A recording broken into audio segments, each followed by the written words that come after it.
I really saw it was in Times Square with an audience, where I went by myself when it was in release, and it was on its way going to #1, and everybody in the audience had a bag of chicken, because Kentucky Colonel was next door. So all you could hear was screams and laughing and rattling in these bags, and everybody was chowing down on their chicken. And that's the first time I saw it, and I was by myself, and I just loved it. And it was hard to realize that it was going to be a hit. And I had thought when I first read it that it was going to be a hit, because I took my mom to Palm Springs because I knew it was a slightly shocking film for a lady from Idaho. And you know, I was out by the pool, Mom, here, please read this script, I want you to know. She said, "Well, are you going to do it?" I said, "Yeah, I think it's going to be a hit." And she never complained a bit about it. And being dragged through that door was very exciting. And I'd never been dragged through a glass door before. And the glass cut me really hard, and everything. I bled like crazy. You know, I've been signing a lot of cars, the nightmare car from the ending where Ronnie gets sucked through the door. And I like to tell the fans that we shot 4 or 5 endings.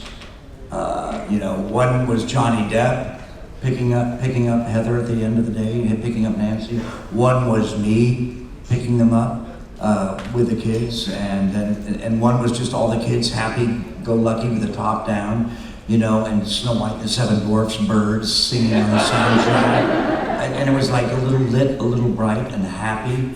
Then there was one where Johnny transformed into me, because I remember having to sit in the seat and matching where Johnny's head was so they would transform it. And then they shot the Marge. They shot one where I was up at the door. And then they shot one where she just gets pulled out. Really strange. They didn't quite know which way to go for a kind of percussive beat. Well, Bob and Wes disagreed on the ending. Do you remember that? I think I do remember that. Bob and Wes disagreed, and Bob Shea, who was the producer. The producer, the brother of Lynn Shea, star of Insidious, among other things. And Bob won. Oh, Bob won. So that's Bob's ending. Yeah, that's Bob's ending. I'm going to use that. Thank you, Ronnie. So, Rob, they shot all those endings? Yeah, because I was around for a couple. I remember having to do a match, what they call a match cut shot. And they said, well, Johnny's like this, and he turns his head and looks like that. Now would you sit here and turn your head and look like that? And they were going to do a transformation, a poor man's special effect on, Johnny's face dissolving into Freddy's. Yeah, and I remember doing it also with the top down and doing it with the top up, because we were worried about the effect where the convertible top comes up and clamps onto the windshield with Freddy Claw as the convertible top clamps. Wow. I wish I wonder if those shots exist anymore. I don't know. I always wonder if the one of me on the ceiling with Amanda Wiss exists anymore. But I doubt it, because I think Wes knew some of those were sacrificial to the censors. And he knew he was never going to use them. And they were never going to be part of anything, so he threw them away. And this, you guys have to remember, this is just before the making of, on your DVD Blu-ray. This was still the mom and pop video store, where you had to rewind your cassette, one dog-eared copy being passed around in the dormitories, somewhere outside of Baltimore. Well, where are those masters kept? They're not masters. They're, this was film. In film, there was not, we ran out of money, you remember. We ran out of money. I'm sure some of that stuff just got deleted, I remember when the Money Man came, at least during my stuff, when we were shooting the scene in the furnace room where Marge takes out the claws, and Wes kept the set very quiet, completely respectful, and really did everything he could to encourage me to have a good scene. And yet I remember the money men were there, so I think it was at that time that they were deciding whether or not to fulfill their commitment to finish the movie, the completion bond. If you look at the early cassettes for Nightmare on Elm Street, it's a company called Heron, like the bird, entertainment, and they bailed us out. They bailed us out, and New Line gave up the video rights. New Line had to buy them back at some point. Who did they give it up to? Disney? To Heron. I'm not kidding you. No, Disney no. did buy Nightmare. Heron Entertainment, but this is back then when the first videos at the airport, you know, with champagne and oysters. So I knew we were, but they were because they knew they had the video rights to this huge hit franchise. Wow. Amazing. Right here. Question for all three of you. What's your favorite scene that you filmed? Like, what was the most fun you filmed? Brooke, your favorite scene? I guess it was getting decapitated.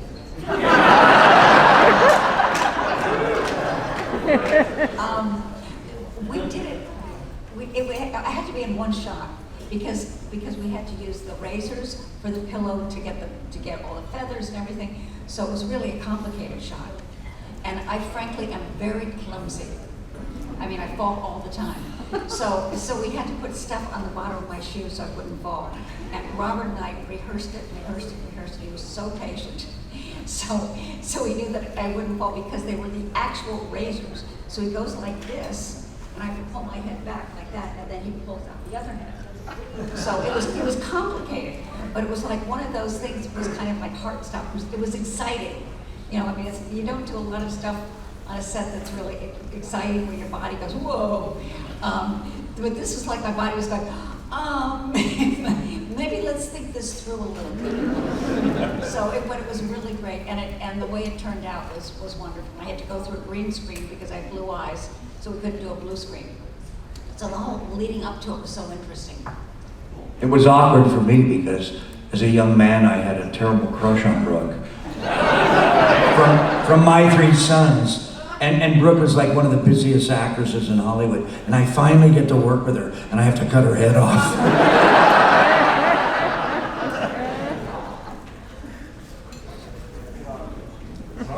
What's your favorite? Your favorite? I think maybe my favorite was the furnace scene. You know, it used to be longer than it is now. I remember when it was trimmed because the company who, I think it was Disney, who had the video rights and the television rights, were shortening it for, you know, when they'll say edited for television, they got to edit it for the commercials and all that, and to be an hour and a half, whatever time slot they bought.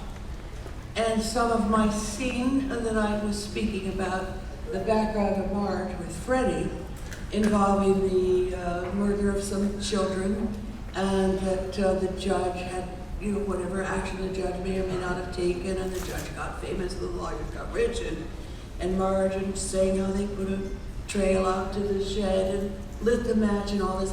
Some bits of that were cut, and that she had not always been an only child. So some of these bits that Wes had written were cut, were trimmed. But as we did it, it was a beautiful scene. I felt very close to Heather Langenkamp when we shot that. And I felt that she was very helpful to me as an actor in that scene. She did everything she could to help. And it, you know, it's odd because when you're doing scenes that are taking place in a situation which is not real, and it is highly unreal that it could ever be real in life, you know, you have to put yourself there and you have to try to make it real.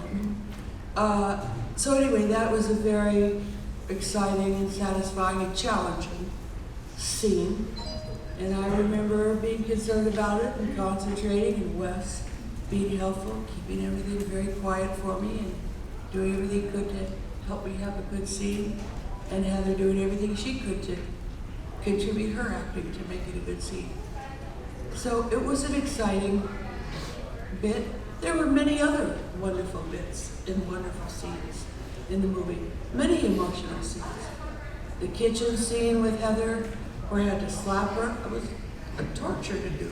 Yeah, that's the one that was, to me, Painful. that looked like the most difficult one. Yeah, it was really hard, yeah.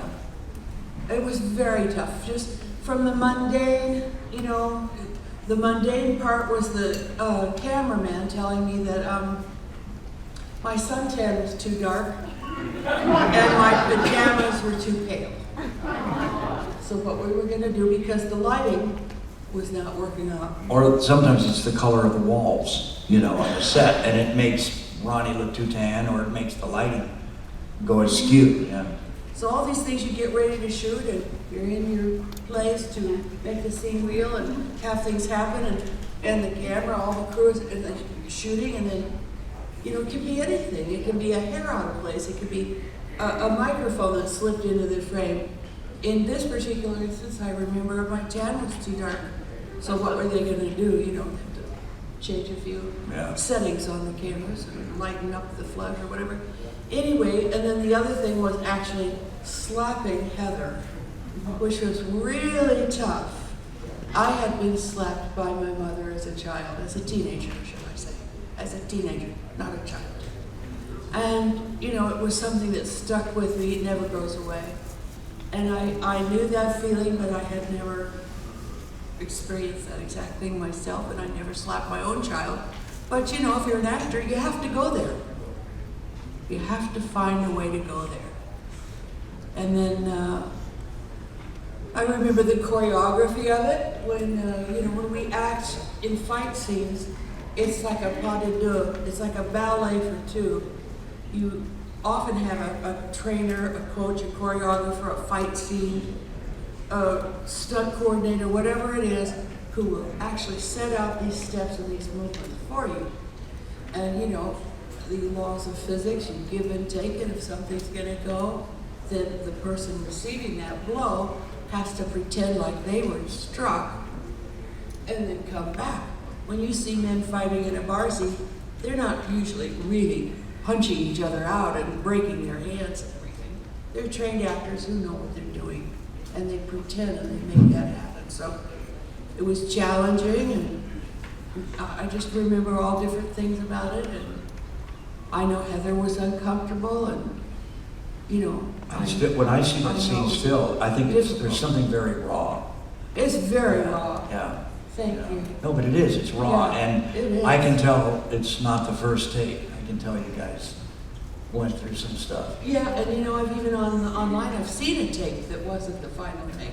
Somebody posted something. Where did they get that stuff? I don't know. You know, you see things all the time. You're going, Heather's sending it around. No, you know, my scenes, I don't know. I think it changes a bit. Rennie Harlan really, God love him, he left me alone in Nightmare on Elm Street 4. And I think that's my favorite performance of mine is Freddy. Just my performance. He let me kind of dance it a little bit, and I love the sequence in the schoolroom leading up to Wanna Suck Face. And it's not just me, that whole sequence is the best of kind of MTV editing and that moment of time in the 80s, and it still holds up. But I also love the entrance Wes gave me in Nightmare 7, where I come up out of the bed, and I'm kind of an Uber Freddy, and I say, "Miss me?" You know, I really like that moment too, and that's a gift from Wes Craven. So I guess those are my two favorite scenes. In the films, Rob, were there any ad-libs? Were you guys free to ad-lib at all, or were you strictly to the script? You know, I have to say this, because if you look up the writers of the Nightmare on Elm Street movies, it's like who's who. It's full of Oscar winners and bestsellers, people like Brian, just amazing people, you guys, that worked on the films. And I got away with maybe 3 improvs in the whole franchise. It was scripted, and you know, I'm English trained, so I really respect the writer. I'm trained to respect the writer, even though in a lot of my television work, I champ at the bit a little bit because it's not always the best writing for guest stars. For regulars, they found the formula, and you don't want to violate the formula, but It's almost all scripted in the Nightmare on Elm Street films. When I was decapitated, and Elaine keeps talking. She keeps bitching and complaining. Says me. But I did a lot of ad-libbing. It was like, Kristen, you're such a pain in the neck. Ha ha ha. So I had so much fun just kind of making up lines that had to do with necks. I have such a sore throat. So that was a lot of fun. So I was let go with that kind of thing. Oh, that's cool. So my answer would be no. Okay. I'm an improv actor, but Wes did not encourage me to improv. Wes was, well, Brooke didn't work with Wes, but Wes was a writer director, and that's intimidating, but it's also wonderful, because you can go to him behind the camera and you go, Wes, this just doesn't fit in my mouth right, there's a word or two, and Wes would fix it instantly on the set for you, which was a real special privilege. In fact, on part 7, Wes Craven's New Nightmare, he actually had a laptop along with the video assist that he was working with, so he could fix something, and he had an ear. He knew if he'd miswritten a line. He did say that to me, this was a way of him complimenting me, that his favorite line was locked, locked, locked. So Nancy's mom, Marge, that's my character, was in the house and the windows were all barred up and she's lolling on the sofa or whatever and she's out of it on alcohol. And so instead of just locked, I let Marge go with it. And Wes did tell me that he loved that. And he also told me that he loved how I let my hair go from highly coiffed into a straggly version of that. And that he never really noticed it that much. But after cutting it together, that he appreciated what I'd done with that. So Wes did let me know when he appreciated something and liked it, and it was very nice of him. Okay, question right here. Yeah, what was like playing Freddy on the Goldberg? What's it like what? What was like playing Freddy on the Goldberg? What's it like playing Freddy when it's over? On the Goldbergs? When you did it for the Goldberg? Oh, on the Goldbergs. I'm sorry. Well, I have rejected and rejected and rejected and protected the character for, close to 45 years now. And the Goldbergs, Mr. Goldberg, the guy that produces the show, the real Adam Goldberg, he wrote me the most wonderful, effusive email that I've ever received. And my agent, my late agent, embraced that show and watched it with his family because it was very similar to his growing up as a young Jewish guy in the San Fernando Valley. And it was that same moment of time in the 80s. And the film, the series Goldbergs is a celebration of the 80s and 80s memories. And I know that a good body of work of the Nightmare on Elm Street movies was produced in the 80s. We spilled a couple of films into the 90s and even one in 2004, Freddy vs. Jason. But the body of the franchise was popular in the 80s and discovered in the late 80s and middle 80s and into the 90s. So I felt that this homage to the 80s, this show, The Goldbergs, if I was going to have a little fun ever with Freddy, this would be the place. And I have to tell you, he really stroked my ego. But the other thing was, I was able to work with that fabulous actress on The Goldbergs, Wendy, and she's so funny. The first time she said, oh, she goes, oh, it's Mr. Knifey Finger. I peed my pants. She's so wonderful, and I was a huge fan of hers from Bridesmaids and from Reno. I love her, and she's just can do anything, and just to work with her, let alone I thought it was a good fit, if I was gonna finally tease him a little bit. Because by then, on the internet and on Family Guy and on The Simpsons and Rick and Morty and everybody else, I'm already getting teased. You know, the character and the genre. You know, there's Freddy Krueger jokes from Johnny Carson, let alone Jay Leno and Jimmy Fallon and people like that. And in the comic strips and the Sunday funnies, you know, everywhere. You know, he's just a frame of reference now. We're all part of the vocabulary, of the syntax of American popular culture. You know, poor Brooke has to live with, you know, where's the bourbon, bitch, for the rest of her life, you know. And Ronnie has to live with classic lines, and so do I. And it's fun, but it's that thing where you discover yourself, you know, part of the vernacular. And Goldberg's is about the vernacular. And so it was fun for me to say yes to that show, and working with Wendy, you know, it was just really really a privilege. And you know the new Bob Dylan song about JFK? No, About the assassination of JFK? no. Murder Most Foul? Which is Macbeth. Murder Most Yeah. Foul, which is Macbeth. If you look it up online, I think you can hear it pretty easily. And it's Murder on Elm Street. It's in the song. Elm Street, So because we're that's in the Bob street. Dylan song. Elm Street's, well, no, Elm Street, this is Wes Craven. Elm Street is in Dallas. It's real. It's the Yeah. real. That's the real street that we lost The the president on, Repository. that our president was killed Where on. JFK was. And Wes Craven knew that when he made the title of the movie, Nightmare on Elm Street. So you'll enjoy that song, and give it multiple listens, and there are mentions of so many artists and allusions to so much culture and so many parts of our lives, and we're honored to be a part of that. Yeah, Wes Craven, one of the themes of Nightmare on Elm Street is loss of innocence. And when our beautiful president was shot down like a dog at the streets of Dallas on Elm Street, Wow. that was a loss of innocence Yeah. for every generation. And that was 1963. I was there. I'm not there. I was in high school, and people went from believing if you got good grades and you worked real hard, and everything's going to be okay, you know. And a minute later, that changed. That changed. And it wasn't about distrusting government.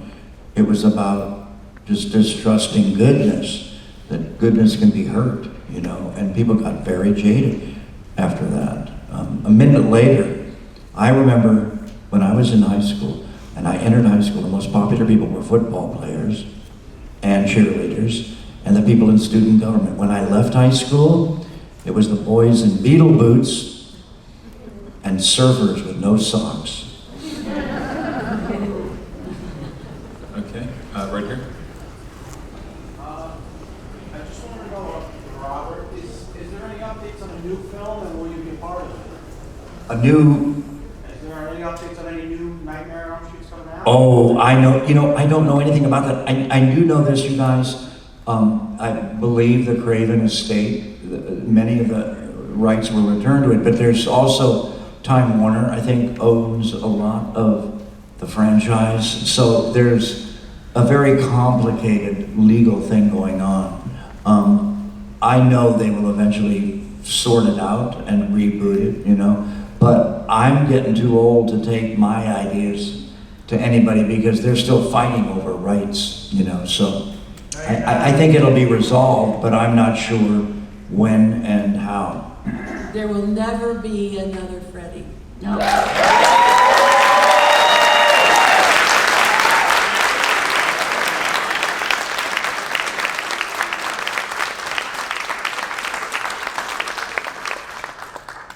Okay, right there. Me? Yep. This is for Robert. How long every time you did your makeup did it take? Oh, well, this is the cliche question, and I'm not putting it down. The makeup began, it was a fat 4 hours, and we got it down to about 3.5. And I never brag about that because my Phantom of the Opera makeup was a fat 4 hours.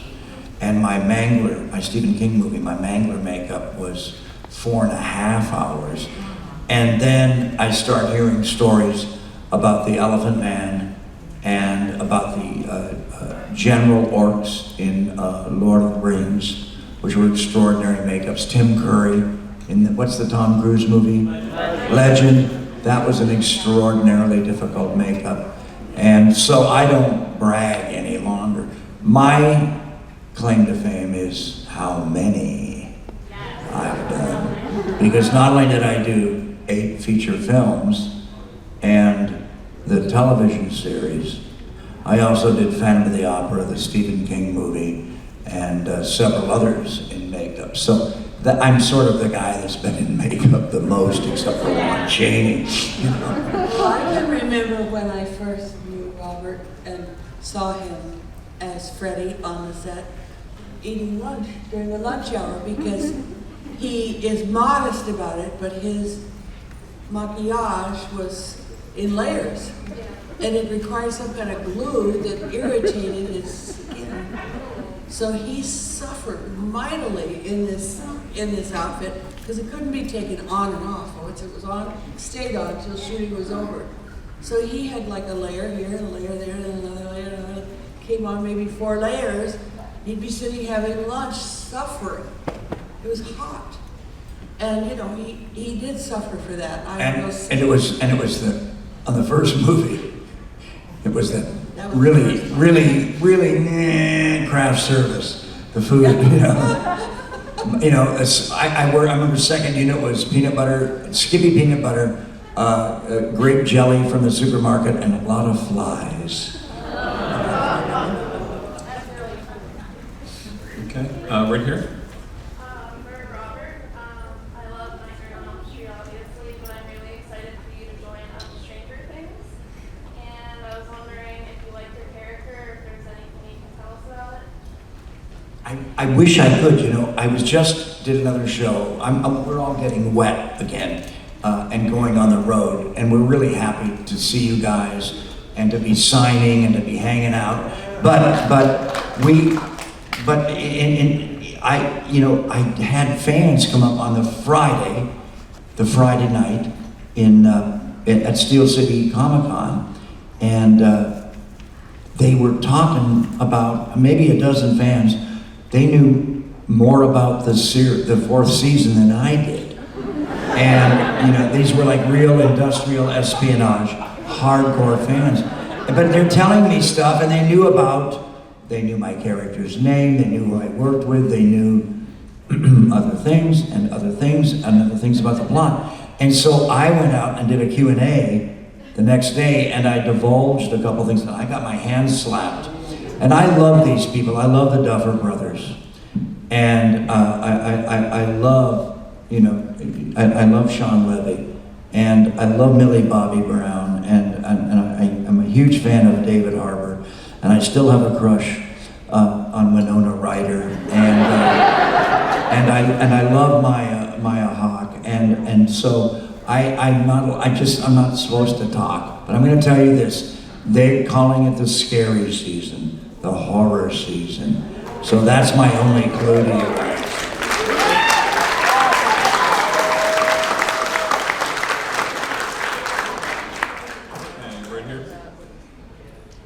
Robert, could you please share your fondest memory of Wes Craven, either on set or off set? Well, I'll do one if Ronnie does one. I'll go first. Mine, and I've done this before at cons, and I think I've even did it in Cherry Hill with Dave. But I was at my fabulous actor's apartment in Vancouver, Canada, doing a TV series for Wes Craven, originally titled Terminal Bar, but the network had to call it Nightmare Cafe to get the word nightmare in it, because Wes and I were involved. But it had nothing to do with Freddy Krueger or anything like that. It was a purgatory, like a Twilight Zone, where people got one last chance, not to live, but to fix something in their lives. An old love, reincarnate a dead dog, correct something that they'd done wrong. And I loved the idea of the show. And Wes was there and directing and producing. And on Saturdays, they'd all come over to mine because I had the best apartment. I was up by Stanley Park. I had my German short-hair pointer, my big boy dog that walked around with his tail between his legs in LA. But when I got him up to Canada, he'd treat a squirrel. Oh, my manly boy, my manly boy. So I'm like up there, and my wife Nancy's up there, and we love it. And we know where the best sushi bar is and the best Indian restaurant. And we walk through Stanley Park, which is the best urban park in the world. It makes Central Park look like Ding Dong School. And we're loving it. And on Saturdays, people come over to my house and we drink and we watch Saturday Night Live. And Wes is 6'3", and Jack Coleman from Heroes is 6'4". And they're sitting on my couch and we're watching a sketch starring Dana Carvey called Head Wound Harry. You can find it on the internet. And Wes loses it. And he's laughing so hard he practically kicks my coffee table over. He spills some wine. Jack, the two of them together are 12 feet long. And they're like falling off the couch laughing. And the sketch goes on, and it's great black humor. And that night, Wes was finally my buddy, my friend, a fellow goof.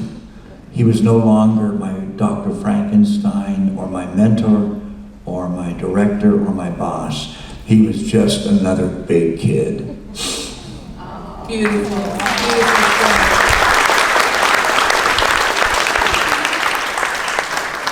I have a story with Wes that's like the opposite of that story, which is that I never really did reach that. Cruel Wes? I just said cruel Wes? Well, no, but it's close, but never cruel, but close. Let me tell you what happened.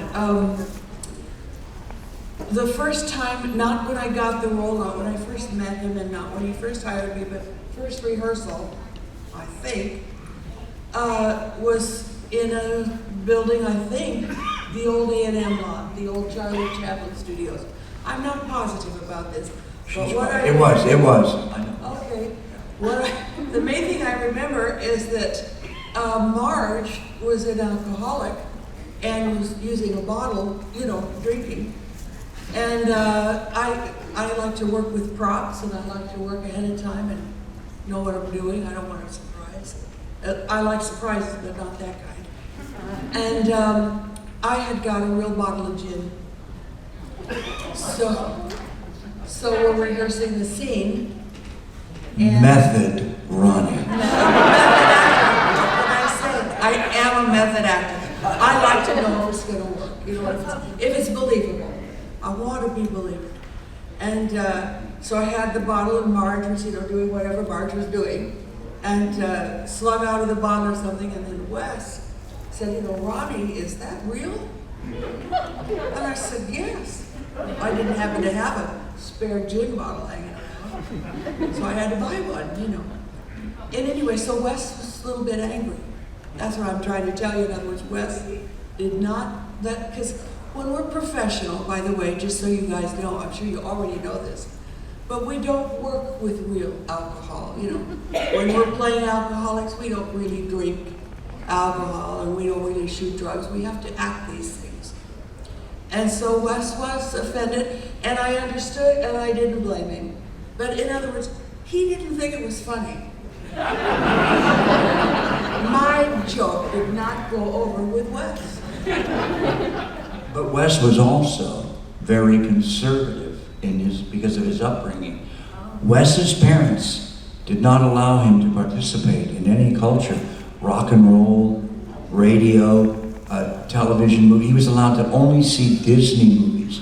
So the Wes Craven that we knew was playing catch up and always discovering some new jazz band or some new rock and roll or some radical books or some movies that he hadn't seen. I remember turning Wes on to some movies that he hadn't seen. The Innocents, starring Deborah Carr, great Henry James ghost story.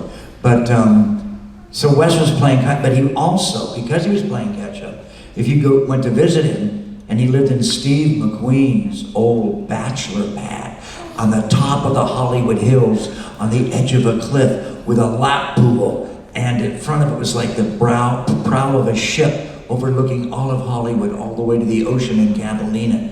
And you'd go over there, and Wes always had some new coffee table book of really cool stuff. A coffee table book about tattoos, and, really indigenous tattoos all around the world. Or he had some new rock and roll, or some new jazz, or some new autobiography about Houdini or somebody. He was always discovering cool stuff. But Ronnie, you have to remember, we forget this, the Wes that we knew had come, and he was still young then, from that conservative background. And he dressed conservatively. He did, he looked like a Ralph Lauren model. Yeah, Preppy, yeah. Down shirt. The thin pinwheel corduroy jacket, desert boots, Preppy. khaki pleated pants. Loafers. I thought he was going to look, when I first went to meet him, I thought it was going to be Marilyn Manson. Okay, in the back? Yeah. Yeah, I don't actually have a question. I see one of our youngest fans up here.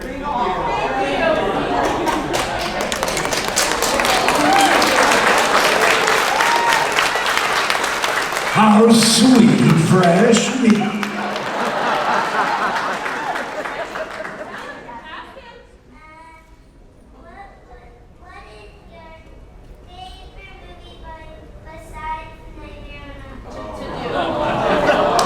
Brooke, what's your favorite movie of all time? What is my favorite movie of all time?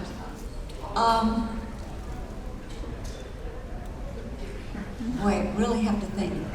I guess Cinema Paradiso. Oh, yeah. Yeah, it is a great movie. I used to teach acting, and I had a class where there were just big macho kids. They were all on the football team. I mean, they were like big kids. And I said, I want you to see this movie. So they went, I said, it's in Italian. And they go, anyway, so we start the movie, and about halfway through, I said, do you want to just like take a little break or anything? And all of them said, don't turn on the light. It's okay. It's okay, we're good. Let's just keep it going. We're gonna be okay. It's just a lovely, beautiful movie that is so typically Italian. I mean, I used to play a game with a class. If this was an American movie, how do you think it would end? Happy ending. Happy ending in a very different way, but this is the Italian happy ending. It's just a beautiful, beautiful movie. And it's about there's a little boy in it too. Yeah, a little boy that grows What you would like. adolescent and into a man. What's your favorite movie, Ronnie, of all time? Do you have one? I Can you? Gone with the Wind. Oh, Gone with the Wind. It's so romantic. I think I have two, and they're not real familiar, but they star people you all love. There's a late 1950s film based on a best-selling book called Anatomy of a Murder, directed by an underrated director because he was very mean, but that doesn't mean he wasn't good, named Otto Preminger. And it stars Jimmy Stewart, Eve Arden from the famous television show. It stars Arthur O'Connell, Ben Gazzara, and the sexiest woman alive on earth at that time, Lee Remick, wearing tight sweaters with no brassiere and Ray-Bans. And it's black and white, way after color films, so it's the most scrumptious black and white cinematography. And it turns into a trial in upstate Michigan. And the lawyer, the fancy pants lawyer that's brought in from Lansing, Michigan, is played by a stage actor who's never worked before in movies, named George C. Scott. And the bartender, who knows the truth of everything, is played by Murray Hamilton, the mayor from Jaws. And it's a perfect film. But I also love, on a romantic level, like she loves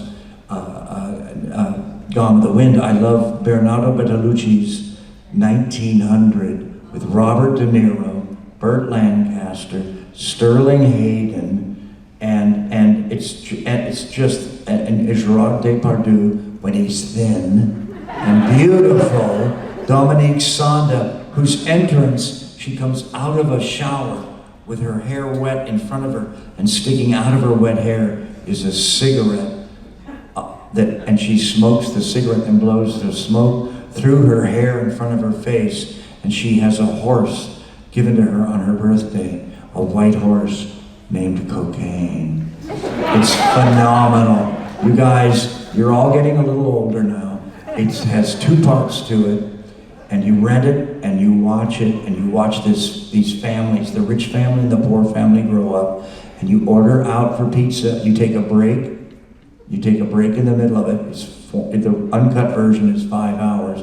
After 2 hours, you eat pizza, you drink half a bottle of red wine, and you go back into it, and trust me, it will blow your mind. Yep. And everybody ages in it. De Niro goes from being almost a kid to being old. So does Depardieu, so does Dominique Sanda, and the same location over and over again changes through the years. It ages through the years, and you see it in every season of the year. It's just a brilliant, brilliant movie, and Donald Sutherland is psycho in it. Check it out. The whole thing, Robert mentioned it, is that Lee Remick doesn't wear a bra. That's the whole key to that movie. Okay, we have time for 2 more questions, so who's got some great ones? All right, we'll go here. Robert, can you share the most fun experience for working with Scott Wilson on the rest of that? Oh God, you're killing me, man. You're killing me. You know how far back Scott Wilson and I go? We go back to being on Jan Michael Vincent's house, rolling a joint. We go back to being on Topanga Canyon, the first surfing cove south of Malibu, sitting in old Mission rocking chairs on the deck, and he went into "Oh, what a rogue and peasant slave am I" from Hamlet. And that day, drinking tequila, Scott said, "They fucked me on The Great Gatsby." I said, "What do you mean, Scott?" He goes, "I just saw the rough cut. They fucked me on The Great Gatsby." And what they had done is put the London Philharmonic Orchestra under all his close-ups. And he said, "Robert, whenever you get a close-up, or you have to be careful because they're going to milk it with music, and you have to sometimes fight it." And he said he was so upset, when Bruce Dern took Karen Black away from him in The Great Gatsby. But if you haven't seen In Cold Blood, and I know there's fans out there of Walking Dead, and if you haven't seen Scott young and beautiful in Cold Blood, you must do it, because it's a brilliant movie. Truman Capote, brilliant director, but also Scott Wilson, just amazing in that film. And Scott and I reconnoitered at cons over the last years, and we shared all these stories together of what we were. I remember having a dive bar all to myself in the gay neighborhood in Hollywood, and it was the only straight bar, and Scott would hustle backgammon, and Nick Nolte would play Space Invaders, and Martin Sheen was on the phone, and Chaz Palmieri was buying us all drinks because he just sold a movie to Robert De Niro. And that was another part of my life. So when you say Scott Wilson, it's this whole part of my memory system of Hollywood and getting the privilege of knowing him. I mean, Scott Wilson is the opening. The guy escaping from jail in the heat of the night with Sidney Poitier. That's, Scott, oh my God. Just brilliant, brilliant, brilliant actor. And he's gone now. And the way to honor us when we all die, watch our good stuff. Just check out our good stuff. Watch In Cold Blood. And you guys like crime, and it's true. Okay, we've got one last question. Let's see. I got you already, though. I want to get somebody who hasn't asked a question yet. All right, we'll go you. Oh, it's me? Yep. Okay, so first of all, she was wanted to say to Robert was, how did you like working in the paper brigade? Yeah, And what that I was my was going to say question. I love was the paper brigade. paper brigade, and then what was the Freddy makeup that you preferred out of all the movies you did? Was there one that you preferred better? Okay, I think Kevin Yeager shifted it, and it was more comfortable, and I didn't have to mug as much. Because with David Miller's makeup was the creation of Freddy, but Kevin Miller refined it, and it was a little easier for me to manipulate it, okay, and be real, and not have to mug my mask as much to animate it. Paper Brigade, all I remember was the heat in Salt Lake City, the goose shit, yeah, and you know that what I owe to that movie is, you know, that movie was picked up by Disney, and it was run every Saturday night the first year of the Disney Channel, and it created the Disney Channel. It was such a big success, and who knew? I did a little low-budget family film. Disney picked it up, and that film that Disney did not make actually made the Disney Channel.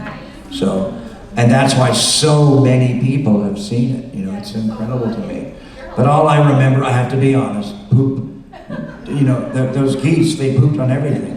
I slipped in it. I smelled it, and they were union geese. They were Hollywood geese. They had a better trainer than I did, those goddamn.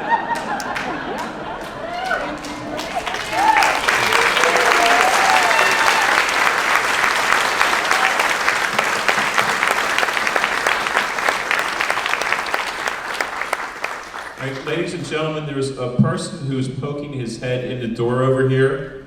I want to bring him in for a second. I want to tell you, this is Stephen Lowe. He's one of my closest people to work with. He's a great agent. Steve, I owe you everything. Love you, And bud. he's very close to Robert Patrick and Lance Hendrickson. Oh no. So once again, I want to thank everyone for coming out. It's been over a year since we've seen you. Like I said, we were worried that people would forget about us, and you guys were just absolutely phenomenal. Thank you so much. Please, let's have and a... Brooke and Ronnie and I, Dave, it's so good to be back on the road.